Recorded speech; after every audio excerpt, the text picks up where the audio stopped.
এসে গেছি আবার একটা ভিডিও নিয়ে। আজকে কি রান্না করলাম, তো আজকে মুসুরি ডাল, এই যে মুসুরি ডাল, আর একটা সজনা চচ্চড়ি, আর একটা জিওল মাছের ঝোল, এই যে জিওল মাছের ঝোল, হ্যাঁ জিওল মাছের ঝোল, আলু টমেটো দিয়ে জিওল মাছের ঝোল।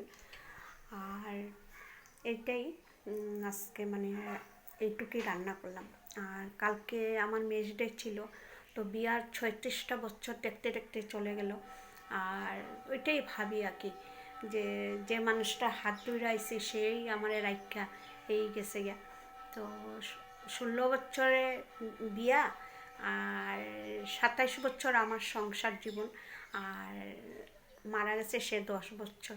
তো ওইটাই, এই সংসারটা মানে সুখে দুঃখে নিয়ে সব কিচ্ছু নিয়ে আজকে সংসারটার মধ্যে আবদ্ধ হয়ে আছি। যাই হোক, যদি কার ভালো লাগে লাইক কমেন্ট শেয়ার করবে, সাপোর্ট করবে। হ্যাঁ, সাপোর্ট করতে তো পয়সা লাগে না, না একজনের সাপোর্ট দ্বারা যদি একটা মানুষ দাঁড়ায় ক্ষতি কী, তো এটা জানি না। আর আমার ননদ হিসাবে মৌসুমী দত্ত, ও পেজটাও একটু করে দিও, সাপোর্ট করে দিও। যদি লাইফে আসি আমি ওকে নিয়ে লাইফে বসবো। টাটা।